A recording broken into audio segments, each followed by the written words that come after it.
이번 사연은 며느리가 차린 음식에 성의가 없다고 하던 시모와 남편을 후회하게 해주었다는 며느님의 사연인데요. 복은 자격이 있는 사람에게만 내려지는 건가 보네요. 함께 보시겠습니다. 사연 시작 전에 좋아요, 구독 부탁드리겠습니다. 채널에 큰 힘이 됩니다. 안녕하세요. 결혼 4년차 아이 하나 있는 여자입니다. 결혼 전부터 다니던 직장 다니고 있고 현재는 육아휴직 중이에요. 며느리를 하녀로 생각하는 시댁 때문에 힘들다는 분의 글을 읽고 제 얘기도 한번 써보려고요. 시댁은 며느리가 고생하는 것에 대해 공감이 안 되는 사람만 모인 곳인가 봐요. 근데 시어머니들은 본인 아들이나 딸이 고생하는 것은 꽤나 안쓰러워하는 것을 보면 공감 능력이 없는 사람도 아닌 것 같습니다. 근데 왜 며느리가 고생하는 것에는 공감을 못 해주는지 모르겠어요. 공감해주면 며느리가 일을 안 할까봐 그런 것인지, 열심히 하는 며느리에게 수고한다, 고생했다, 너무 힘들게 일하지 마라, 이렇게 말해주면 며느리가 더 열심히 하지 않을까요? 저는 남편이 더 문제였습니다. 자기가 나서서 저보고 성의가 없다는데 그럼 제가 하던 거 그만둘 수밖에 없다는 걸 몰랐나 봐요. 그때 저는 남편에게 오만정 다 떨어졌습니다. 결혼했고 아이도 있고 이혼하지 않을 거니까 이대로 살고 있는 거죠. 가끔은 남편과 시어머니에게 얄미운 짓을 하는 재미도 좀 있습니다. 지금도 남편과 시어머니는 본인들이 무슨 잘못을 했는지 모르고 있는 것 같아요. 알지만 자존심 때문에 표현을 안 하는 것인지도 모르겠어요. 하지만 몰라도 상관없습니다. 그 사람들이 저에게 원하는 것을 안 해주면 그 사람들이 괴로울 테니까요. 시댁과 신혼의 집 모두 한 동네에 살고 있습니다. 걸어서 갈 수 있을 정도로 가까운 곳이에요. 저는 어려서부터 요리를 잘했어요. 금세 요리를 하는데 사람들이 맛있다고 엄청 좋아했습니다. 저희 엄마도 음식을 잘하시거든요. 알게 모르게 엄마의 영향을 받은 것이었겠죠. 제가 요리를 잘하기 때문에 시댁에 가서 음식을 해서 신혼의 가족도 함께 식사를 하곤 했습니다. 저희 집에 시댁 식구들 모두 와서 함께 식사를 하는 경우도 많았고요. 처음에는 이런 것이 좋기도 했습니다. 힘이 들기는 했지만 제가 한 음식 먹으며 기분 좋아하는 사람들을 보면 저도 기분이 좋아졌거든요. 저는 요리하는 것 자체도 좋아합니다. 저희 시아버지는 외식을 엄청 싫어하는 분이세요. 젊은 시절에 식당에서 밥을 드셨는데 김치 국물이 묻어있는 공깃밥을 본 후로 식당에서 식사하는 것을 싫어하게 되셨다고 합니다. 저희 시어머니가 음식을 못하는 것은 아니지만 시아버지는 시어머니가 한 음식을 좋아하지 않으시는 것 같습니다. 시아버지는 제가 해다 드린 반찬은 잘 드세요? 예전에 시어머니가 진미채 벌써 다 먹었다. 너네 시아버지가 그것만 드시네. 이런 말씀을 하시면 제가 또 해다 드리곤 했어요. 제가 해다 드린 반찬을 시아버지는 대체적으로 금세 다 드셨어요. 제가 한 음식을 잘 드신다고 하니 저도 기분이 좋았죠. 그래서 집에서 반찬을 하면 좀 많이 해서 시부모님과 신우에게 나눠주곤 했습니다. 예전에 시아버지께서 백숙을 드시고 싶어 하신다고 시어머니께서 전화를 한 적이 있었습니다. 그래서 저는 주말에 오시라고 말씀드렸죠. 신혼에도 오라고 했습니다. 저는 토요일 오전에 마트에 가서 장을 봐다가 준비해서 1시쯤에 상을 다 차렸습니다. 남편은 늦잠을 자다가 제가 마트에 다녀왔을 때 일어났어요. 집에 있던 김치 종류들을 밑반찬으로 내놓았고 마트에 갔을 때 장아찌 몇 종류를 사다가 상 위에 올렸어요. 시댁 식구들은 12시쯤에 저희 집에 도착했고 제가 상 차리는 것을 신우가 도와주었습니다. 점심을 먹으면서 즐겁게 대화도 하고 식사 후에는 다과상을 차렸습니다. 근데 시댁 식구들이 가고 나서 저는 남편과 대판 싸웠어요. 대판 싸운 이유는 남편이 저에게 상차림에 성의가 없다고 말한 것 때문이었습니다. 참 어이없죠? 생각해보면 그날 식사를 할 때부터 남편은 표정이 안 좋았어요. 남편은 반찬이 김치랑 장아찌 종류만 있었다고 그건 제가 시댁 식구들을 무시하는 것이라 하더군요. 백숙을 파는 식당에서 나오는 반찬들보다 더 많은 반찬이 있었고 야채도 있었는데 무슨 소리냐 했죠. 남편은 백숙이 메인 요리라고 하지만 어떻게 반찬으로 김치 종류만 있냐면서 화를 내는 것이었습니다. 그러면서 제가 시댁 식구들을 우습게 알기 때문에 그런 상차림을 한 것이라 하더군요. 남편과 대판 싸우고 저는 너무 화가 나서 주방 정리도 하지 않았습니다. 다음날 남편이 주방을 정리하더군요. 저는 상을 차릴 때 사진을 찍어요. 사진 찍은 것을 주변 사람들에게 보내고 물어봤습니다. 이게 남편 말대로 성의 없는 상차림이냐고요? 사람들은 너네 남편 미친 거 아니냐는 반응이었어요. 요즘 세상에 어떤 며느리가 상을 차려서 시댁 식구들을 대접하냐며 그런 불만을 가진 남편이 이상하다고 했습니다. 남편이 처가에 잘하는 사위라면 말도 안 하죠. 남편은 처가 식구들을 약간 어려워하는 사람이고 처가에 기본돌이만 하는 사람이었습니다. 저희 부모님 생신도 제가 알려줘야 남편은 함께 챙기는 정도였습니다. 며칠 후에 시어머니와 통화를 하는데 저는 또 한 번 큰 실망을 하게 되었어요. 시어머니는 다음 달에 생신이었는데 그때는 어떤 음식을 할 거냐고 물으시더라고요. 저도 참 멍청한 게 그때 시어머니 생각을 묻고 있었네요. 지난 주말에 드셨던 백숙은 어땠냐고 여쭤봤더니 시어머니는 맛있게 잘 먹었다. 장아찌랑 나박김치도 맛있었다 하셨어요. 근데 땡땡씨는 상차림에 성의가 없었다고 하네요. 이러면서 시어머니에게 남편이 한 말을 그대로 전해주었습니다. 시어머니는 바로 말을 바꾸시더군요. 남편 말이 맞다고 하시면서 본인도 불고기나 파전 같은 것이 없어서 좀 기분이 안 좋기는 했답니다. 아들과 같은 생각이 들기는 했지만 표현을 안 하셨다는 거죠.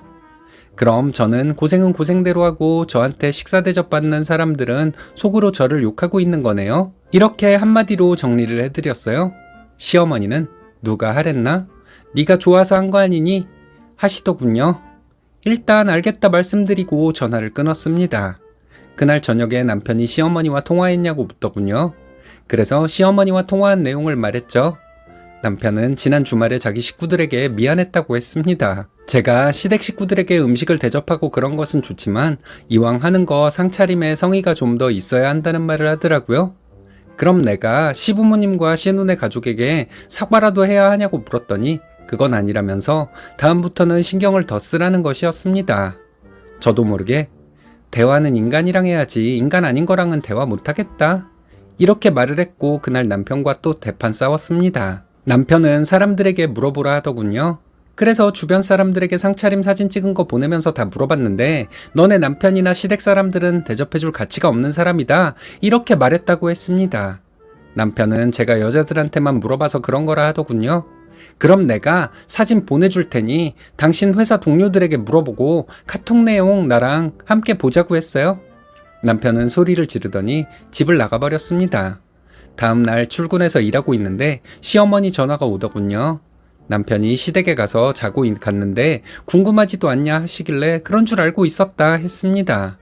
시어머니는 저녁에 시댁으로 와서 얘기하자고 하셔서 알겠다고 했죠. 퇴근 후에 시댁에 갔더니 신혼에도 와 있었습니다. 시어머니는 제가 차린 것이 다른 사람들을 위한 것이라면 몰라도 시댁 식구들 대접하려고 차린 거라면 성의가 없는 것이라는 말씀을 또 하셨습니다. 신우가 엄마, 그게 무슨 말도 안 되는 소리야. 언니가 상 차리는데 얼마나 힘들었을지 진짜 몰라? 엄마도 살림하는 사람이면서 어떻게 말을 그렇게 해? 이렇게 말했습니다. 신우가 원래도 저에게 잘하는 사람이었는데 막상 이런 말을 해주니 사실 저는 고마웠어요. 신우 남편은 형님, 그때 저는 그렇게 맛있는 백숙이랑 겉절이는 처음 먹어봤어요. 근데 상차림이 성의가 없다니요. 이렇게 말하더라고요. 신우 남편이 시댁에서 자기 의견을 말하는 걸 저는 그때 처음 봤습니다. 신우 부부가 제 편을 들어줘서 얘기는 흐지부지 되었어요. 며칠 후에 남편은 시어머니 생신에 어떤 음식을 할 거냐고 묻더라고요. 솔직히 남편이 이렇게 말할 것을 저는 기다리고 있었어요. 남편이나 시어머니가 시어머니 생신에 그냥 외식을 하자고 하면 그동안 제가 했던 음식이 그닥 맛있지는 않았다는 뜻이라고 생각했거든요. 그럼 그냥 저도 편하게 외식하면 된다고 생각했습니다. 그런데 남편은 무슨 음식을 할 거냐고 묻는데 참 어이가 없기도 했어요. 내가 고생해서 차린 음식이 성의 없다고 할 때는 언제고 또 상을 차리라고? 저는 남편에게 시어머니 생신 때는 외식을 하자고 했습니다. 남편은 당황하는 듯 하더니 아버지가 외식을 싫어하시잖아. 기어 들어가는 목소리로 이렇게 말하더군요. 음식하는 것도 그렇고 치우는 것도 힘들어. 다들 좋아하는 것 같길래 하긴 했었는데 해봤자 별로 안 좋아하길래 다시는 시댁에서 음식 안 하기로 했어. 이랬더니 남편은 말이 없었습니다. 한참 후에 남편은 시어머니 생신상을 차려주면 안 되냐고 하더군요. 당연히 안 된다고 했죠. 잘해주고도 욕먹느니 안 하고 욕먹는 게 속 편하다는 건 바보도 알 것이라고 했습니다. 남편은 그게 아니잖아 하면서 자기가 상차림에 성의가 없었다고 말한 것에 대해 변명을 늘어놓더라고요. 남편 말을 듣다 말고 저는 어쨌든 나는 다시는 시댁 식구들 위해서 상 차리는 일은 없을 거야. 내 음식 솜씨는 자격이 있는 사람한테만 발휘할 거야. 이렇게 말했습니다. 다음날 시어머니에게 또 전화가 왔습니다. 전날 남편과 대화한 내용 그대로 시어머니에게 말해주었어요. 시어머니도 별 말씀 못 하시더라고요. 그리고 시어머니 생신은 결국 식당 예약해서 외식을 했습니다. 신우는 그날 식구들 다 들으라는 듯이 큰 소리로 언니, 그동안 고마움도 모르는 사람들한테 뭐하러 음식 대접했어요? 이렇게 외식하면 언니도 편하고 좋잖아요. 하는데 신우가 참 고마웠습니다.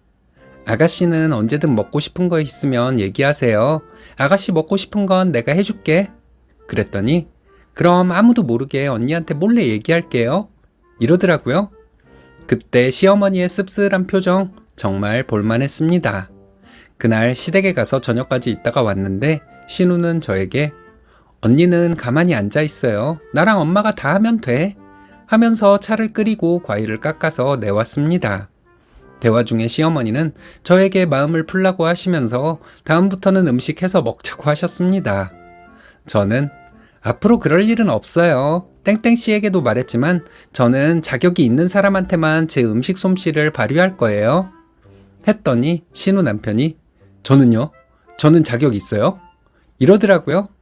신우가 아까 언니가 약속했어. 우리 먹고 싶은 거는 언제든지 해준다고 했어. 이러고 시어머니는 다시 한번 표정이 안 좋아졌습니다. 집에 오는 길에 남편은 미안하다고 하더라고요. 근데 시어머니도 그렇고 당신도 무슨 잘못을 했는지는 모르는 사람들이라고 했습니다. 지금 미안하다고 하는 건 내가 또 음식을 차리게 만들려고 하는 수작인데 전에도 말했지만 앞으로 시댁 식구들을 위해 음식을 차릴 일은 없을 거라고 했어요. 명절 음식도 다른 집 하는 만큼만 내가 따로 해서 시댁에 가져갈 것이니 그리 알고 있으라 했습니다. 그 후로 명절 몇 번 있었고 시부모님 생신도 있었지만 저는 제가 말한 대로만 했어요. 남편과는 그런 대로 잘 지내고 있습니다. 하지만 염치 없는 행동을 봤기 때문에 남편에게 정남이가 떨어진 것은 어쩔 수 없더라고요. 신우는 제가 음식 해다 주면 지금도 엄청 좋아해요. 신우 남편이 가끔 저에게 용돈을 줍니다. 신우에게 음식 해줄 때 좀 넉넉하게 해서 주고 이건 아버님이 좋아하는 거예요. 이렇게 말해요. 신우가 좀 덜어서 아버님 드시라고 시댁에 가져다 줍니다. 신우가 참 귀여운 게 제가 한 음식 가져다 줄 때 이거 언니가 아빠 드시라고 했대. 콕 집어서 이렇게 말한다고 하네요. 그냥 이대로 사는 것에 만족하고 살려고요. 남편과 이혼하지 않고 함께 아이 키우며 살 거니까요. 아내가 쉬는 날 아침 일찍부터 한 음식을 가지고 불평하는 남편은 도대체 무슨 생각으로 사는 사람일까요? 아들 편들기 위해 아들 의견에 동조하는 시어머니는 뭐고요? 나는 이런 복을 받을 자격이 없는데 왜 나한테 이런 호의를 베풀어? 다시는 그러지 마. 이런 주장을 해놓고 안 해준다고 서운하다고 하는 사람들의 심리는 뭘까요?